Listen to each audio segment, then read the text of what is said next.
नरेंद्र मोदी ने अपने काशी दौरे के दौरान भाजपा शासित 12 राज्यों के मुख्यमंत्रियों के साथ बैठक की।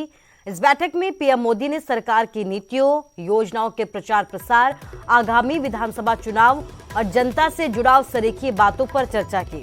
इसके बाद पीएम मोदी स्ववेद महामंदिर धाम पर पहुंचे। यहां पर उन्होंने विहंगम योग के 98वें वार्षिकोत्सव में हिस्सा लिया।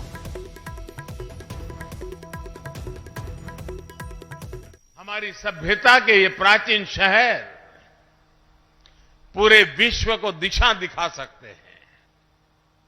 बनारस जैसे शहरों ने मुश्किल से मुश्किल समय में भी भारत की पहचान के, कला के, उद्यमिता के बीजों को सहेज कर रखा है। जब हम बनारस के विकास की बात करते हैं तो इससे पूरे भारत के विकास का रोड मैप भी बन जाता है। इस बदलाव से काशी ने ये दिखाया है कि इच्छा शक्ति हो तो परिवर्तन आ सकता है।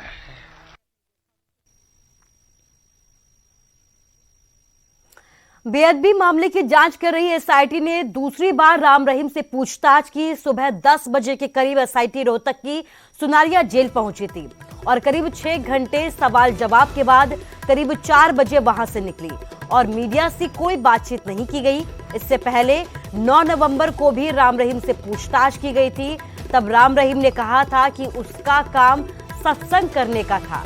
फैसले डेरा के प्रबंधक कमेटी लेती थी। इस आधार पर एसआईटी ने डेरा प्रबंधक विपासना इंसा और पीआर नैन को भी समन दिए थे और उनसे भी पूछताछ करने के लिए एसआईटी सिरसा डेरे में गई थी। कुल मिलाकर राम रहीम के जवाबों से एसआईटी एक बार फिर से संतुष्ट नजर नहीं आई और यही कारण था कि फिर राम रहीम से पूछताछ के लिए यहां पर पहुंची थी।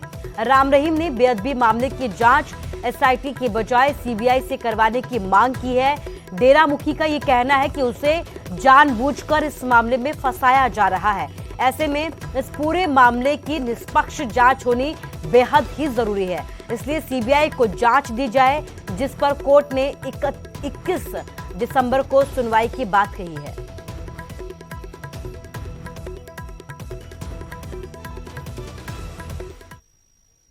उत्तर प्रदेश के लखीमपुर खीरी हिंसा केस में नया मोड़ आ गया है। मामले की जांच कर रही एसआईटी ने भी यह माना है कि किसानों को गाड़ी से कुचलने की पूरी घटना एक सोची समझी यहां पर साजिश थी, जिसके बाद मुख्य आरोपी आशीष मिश्रा समेत 14 आरोपियों पर अब गैर इरादतन हत्या की जगह हत्या का केस चलेगा।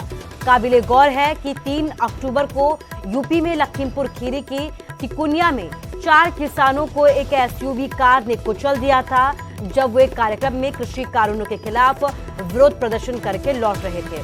कार्यक्रम में उप मुख्यमंत्री केशव मौर्य और केंद्रीय मंत्री अजय मिश्रा टेनी मौजूद थे। किसानों ने आरोप लगाया था कि एसयूवी अजय मिश्रा टेनी की थी और उसमें उनका बेटा आशीष मिश्रा मौजूद था। जिस वक्त इस मामले में आरोपियों को गिरफ्तार किया गया, तब तक सभी आरोपी पर गैर इरादतन हत्या का केस दर्ज किया गया था, लेकिन अब एसआईटी के खुलासे के बाद सभी आरोपियों पर हत्या की धारा के तहत केस लगाया गया है।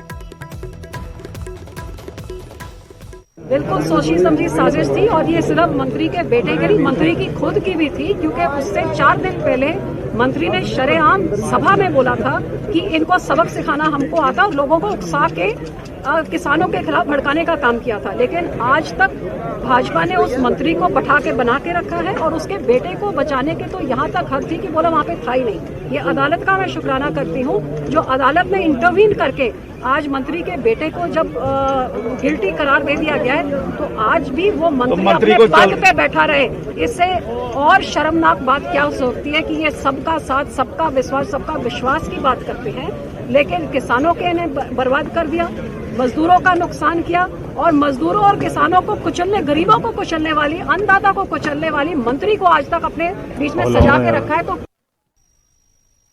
तीनों कृषि कानूनों की वापसी के साथ ही फतेहाबाद में भी किसानों ने पक्के मोर्चे को हटाने का काम शुरू कर दिया है। इस मौके पर किसानों की ओर से सुखमनी साहब का पाठ रखा गया और किसान आंदोलन के साथ साथ फतेहाबाद के पक्के मोर्चे पर चल रही लंगर सेवा में सक्रिय भूमिका निभाने वाले किसानों को संगठन की ओर से सम्मानित भी किया गया।